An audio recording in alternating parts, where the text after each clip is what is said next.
It's showtime. All right, let's get a couple people on here. Let me pull up my Periscope so we can interact as you guys join. Make sure that you're commenting so that I can know that you are here with us. Today we are going to be talking about Google Trends and how to use Google Trends, actually. It's actually one of my favorite tools. I love Google Trends. Whoa, I guess you can hear me. Who's in here?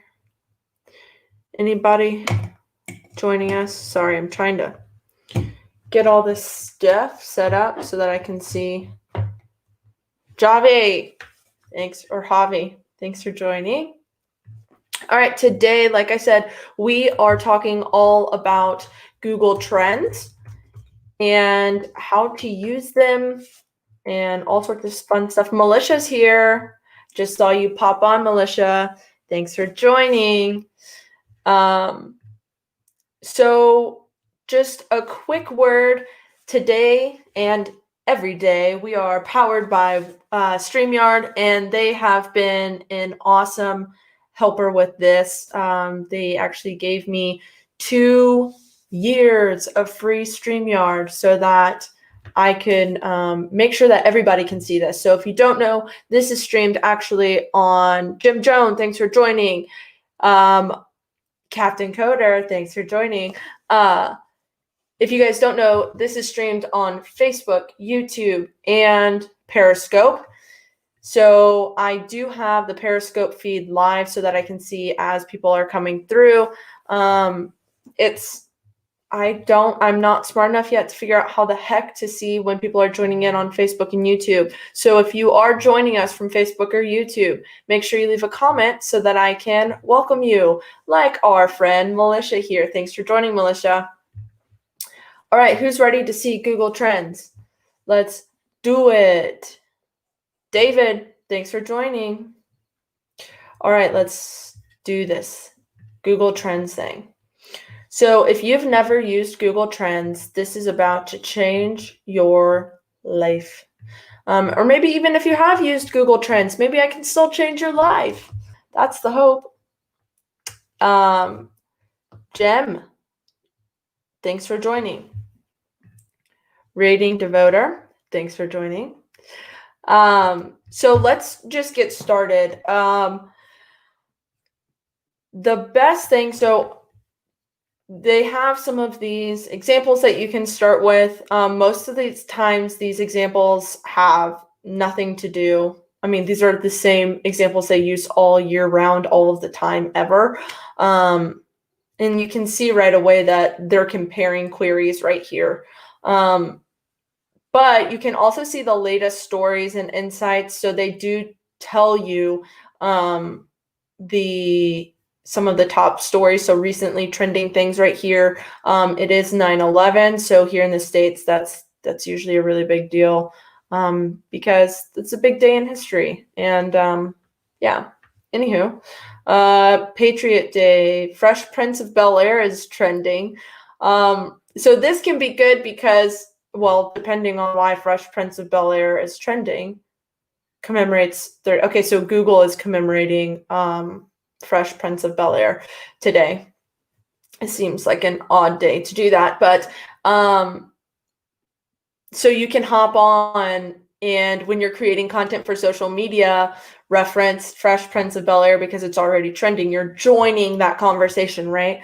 One of my favorite things that I've ever said in a talk is that it's much better to join a conversation than it is to yell into the oblivion. So if you're just throwing content out into the oblivion, you're hoping that a conversation starts around it, whereas you could just join a conversation and know that already there are going to be people having that conversation. Then opening day was yesterday for football, all sorts of stuff. So you can see the daily trend searches also have real-time search here. So tennis right now is a big deal. All of the crazy things going on in our world as far as fires and coronavirus, all sorts of stuff. But let's say I'm going to use, so the other day I had a one-on-one consultation with someone who is a jeweler, and she's a jeweler in Canada. So this I thought was really interesting. So let's just look up jewelry. So we can see the trend for jewelry. I would say that this year's data is not necessarily the best year of data to be using to determine trends, because you're going to see a dip in March for almost everything, or a massive spike. Like, it's going to go one way or the other. You're either going to see a huge spike or a huge dip. So I would suggest if you come up here, you can change the time frame.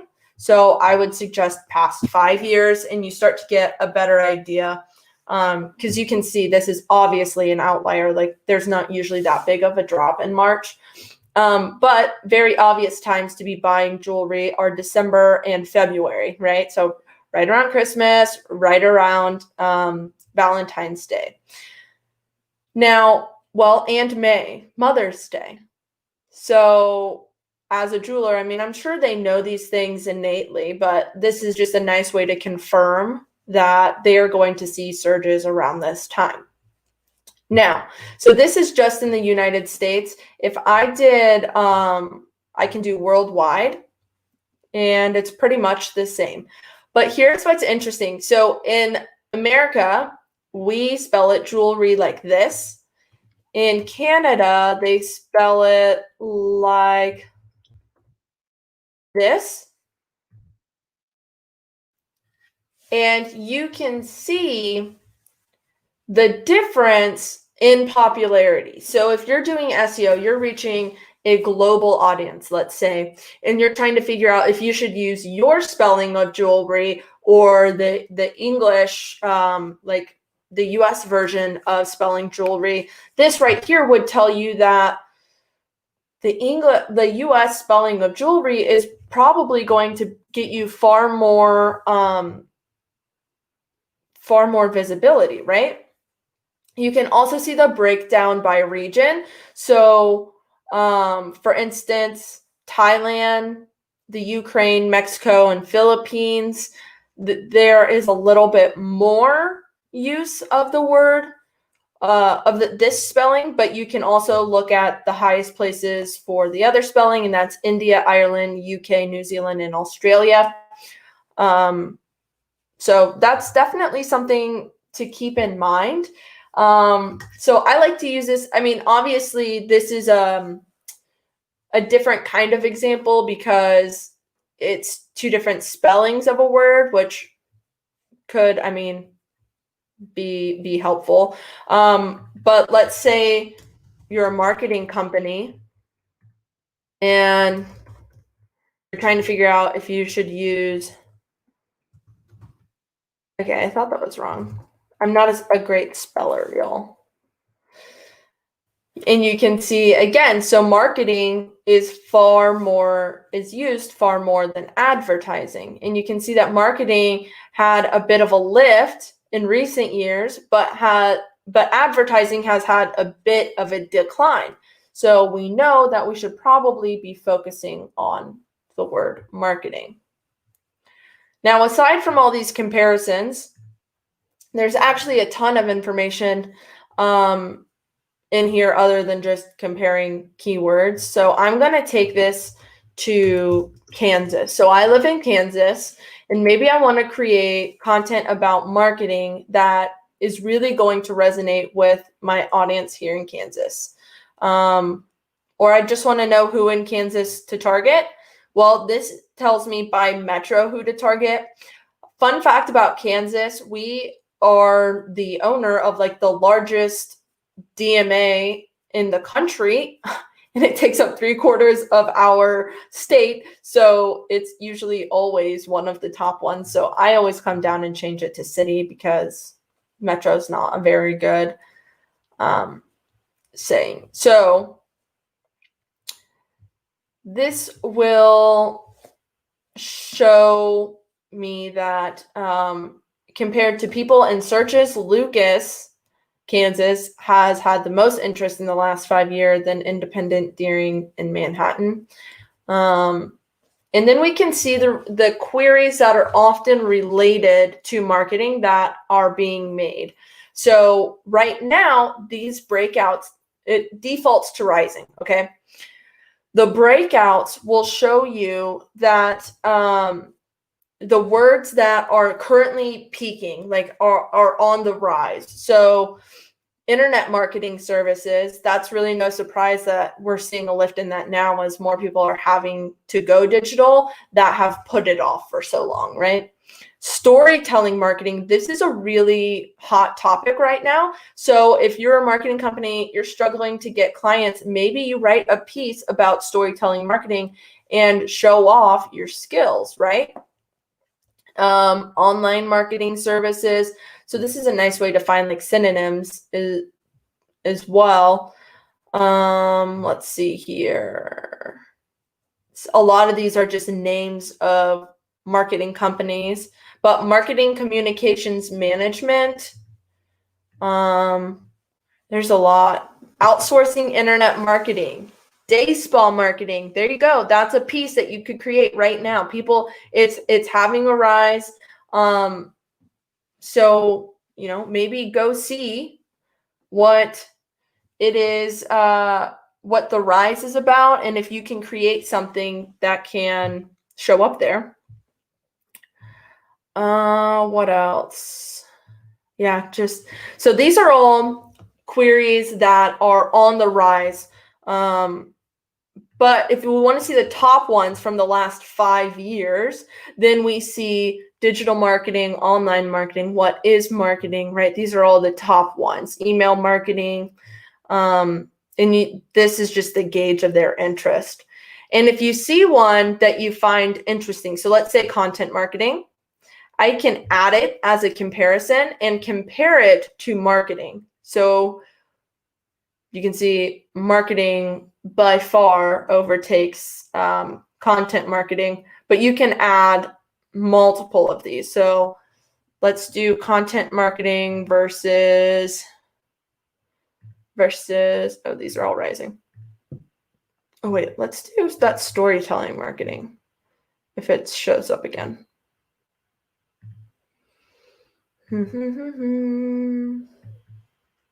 Guys, make sure if you have comments that you, or if you have questions, drop them in the comments so that I can see and answer them.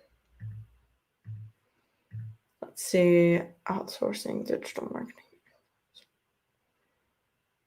Let's just pick one of these then, because this isn't showing what I want it to. Digital marketing services. Add it to comparison, and then I can just get rid of marketing, remove it. And now we can see that content marketing had its day in 2018. And it's kind of steadily rising again. And that digital marketing services is on the rise again. So, you know, there's a ton in here. I really like to use these two graphs, though, at the bottom where we're looking at rising and related queries. Because they're just really helpful when it comes to trying to figure out what the heck you're going to write about or what you want to create content about just in general. Then you can see some of the related topics. So that's something to note as well. So I have this in here as a search term. So that's just people searching this specific term or terms with these two words in it. However, there is a content marketing topic, and that is just about anything that has to do with content marketing in Google's eyes. So this is a good way of finding like synonyms or what Google relates to content marketing so that you can use it in your content. So if we do top, strategy and agency, it looks like those are the only other things. This is a pretty limited, that is one downfall of Google Trends is that if you get specific, so I'm looking specifically in Kansas, if you get specific, then it doesn't have as much data to work off of, and you only have that much information to work with. But you can see other topics on here as well. So business to business, as in business to business marketing, blog, writing, all sorts of stuff. So another fun fact is that they have this web search or this this menu that allows you to define what kind of search you are looking for. And it defaults to web search, but you can also use this for YouTube search to see what's trending. This does make your data set even smaller, though. So that is something to take into consideration when using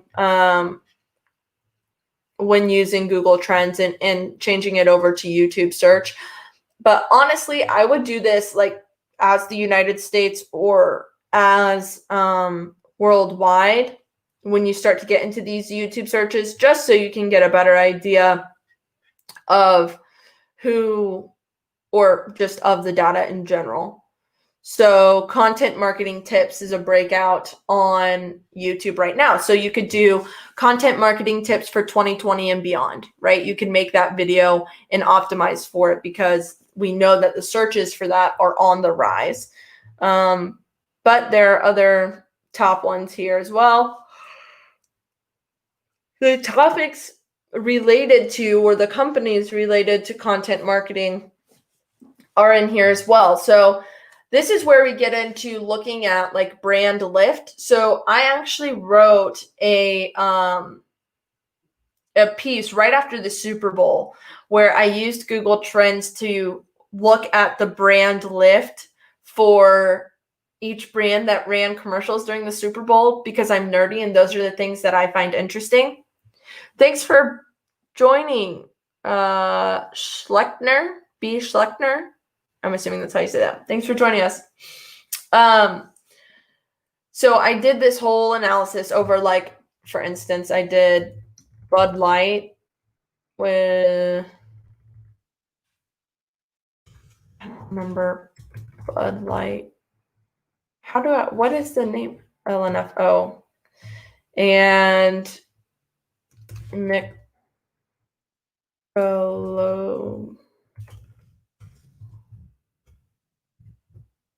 How do you, Ultra?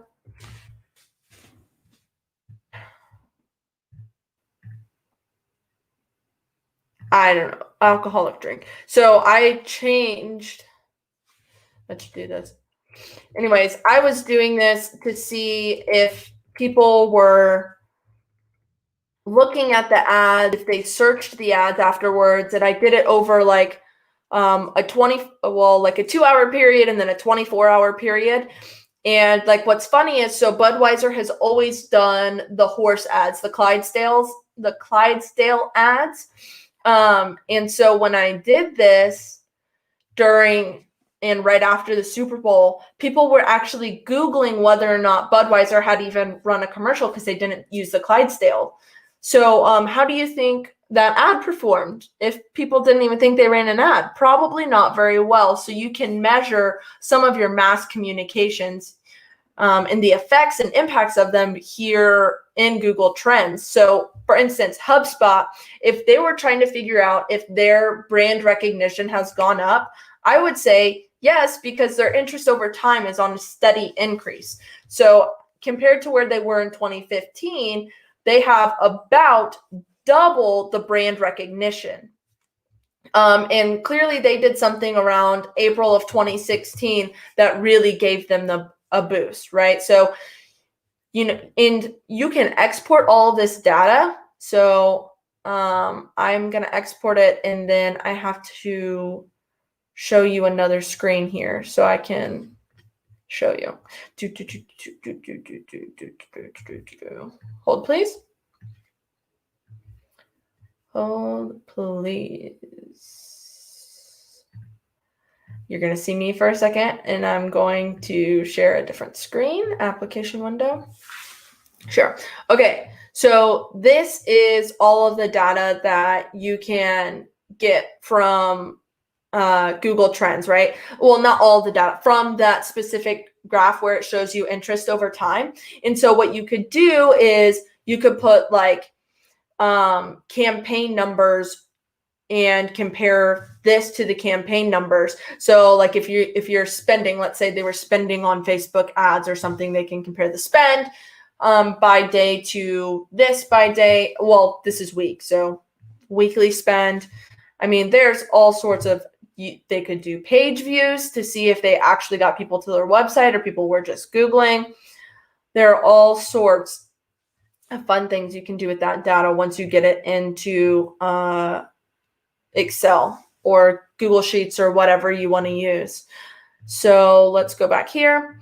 And we can see where they're the most popular. And maybe some of their biggest competitors.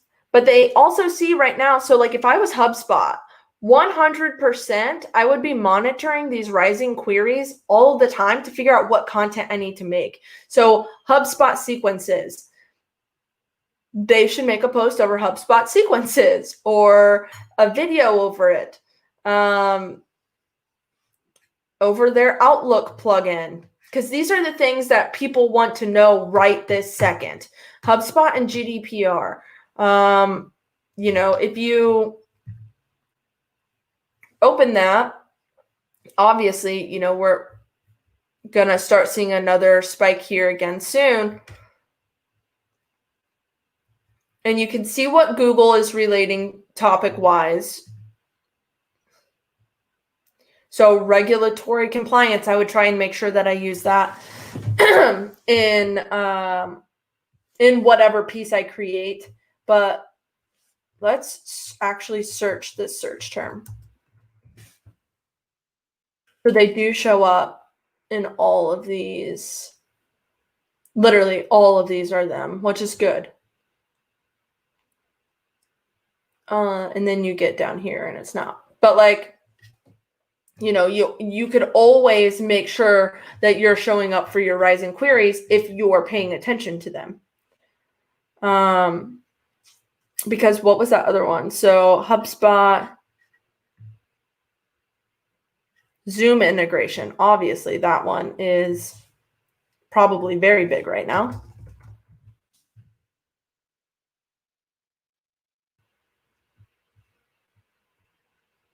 Honestly, I'm surprised there aren't videos in this SERP.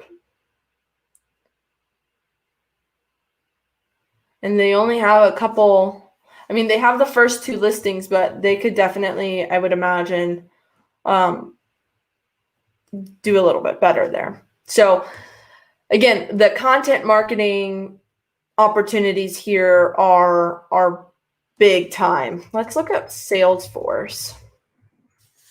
Software company. So then they can compare themselves to Salesforce, who obviously has a much bigger, okay, what's a better CRM to compare them to? Anybody have an idea of CRMs that are comparable to HubSpot or other CRMs that are? Anybody have an idea?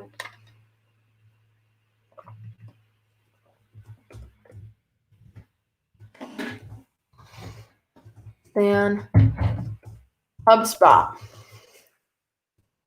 Freshworks, Zoho. All right, let's do that one. Maybe. They're not, I don't think, seen as a software.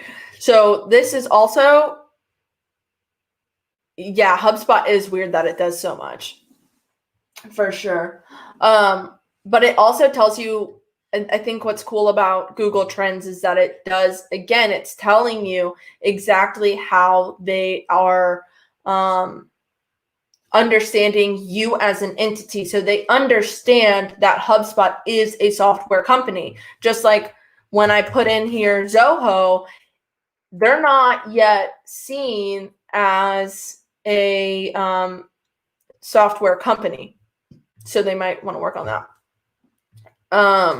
Yeah, HubSpot is weird that it does so much because it's not really just a CRM. They do literally so much stuff. It's kind of crazy. So it's hard to find something that's going to compare with them.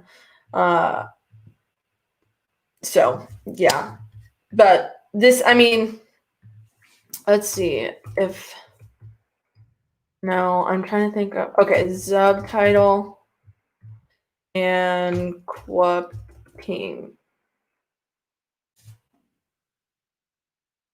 So, you know, so these are two different captioning softwares, for instance, and you could say like, all right, we're down here. We want to make sure that we have a better like brand recognition or a better share of reach than our competitor over time, like have a specific goal for it and watch how you are doing over time. Because again, these are both search terms. These are both companies, but they're not big enough companies yet, apparently, for Google to truly recognize them as such. So you can see, like, if you were Quaping, even though what's funny is that they actually get a lot of really big coverage by like big news journals and stuff like that, because one of their founders was from Silicon Valley, I believe. But it looks like Subtitle has the bigger share of interest.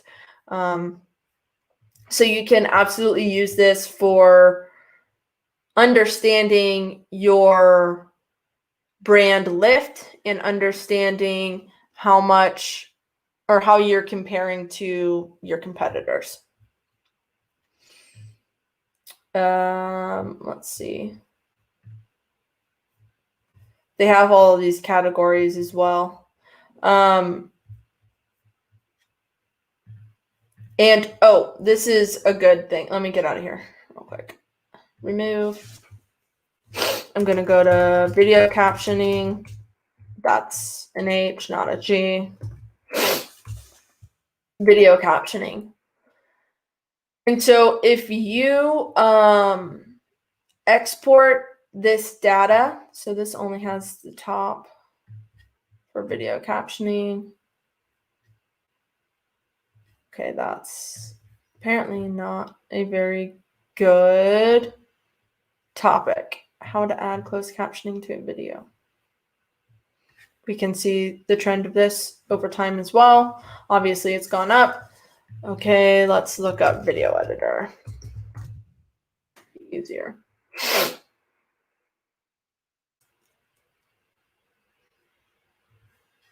Weird. Okay. I'm going to export this and then make sure that you guys can see that by changing the screen that I am sharing.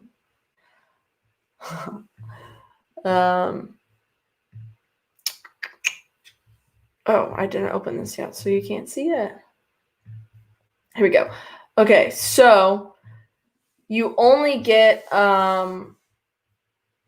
so much data in Google Trends, but if you export it, you can actually get more information. So this shows you the top queries, so you can have them all right here. Free video editor, YouTube editor, online editor, best video editor, video editing software, app and download, Adobe, right? So this gave us 29. They're usually capped at 25 in Google Trends. So we got some more there. And then this will show you the increase for each of these over time as well. So last week I showed how I used not last week. When did I do Search Console? I don't remember. But whenever I did Search Console, I showed how I used Test IM to go and fetch data for me, and I can schedule it to do it on like a weekly basis or whatever. So you could have Test IM go in on Sunday nights, let's say, pull all of the rising queries for your topic, and then have an idea of what content you should create that week based on the breakout queries. So a lot of opportunity with Google Trends. I love it. It was brought up a lot at MozCon this year, rightfully so. I think there's a lot of opportunities within Google Trends that we tend to forget. A lot of people don't really use and or trust Google's free tools, but let me tell you, especially when you're getting started, free tools are awesome. And Google Trends is actually a lot more powerful than we expect it to be. JCCOEJR. Thanks for joining. But that's really all I've got for Google Trends today. Remember, I did just go out as a freelancer, so if you want to buy me a coffee, you can use the link in my bio to buy me a coffee, or if you want a one-on-one analytics consultation, I have those listed on my Buy Me a Coffee page as well for you to schedule yourself and get started. And if you mention that you saw this on the live stream, you will get a discount. So do that if you must. I will see you next week, and don't forget, you're a beast.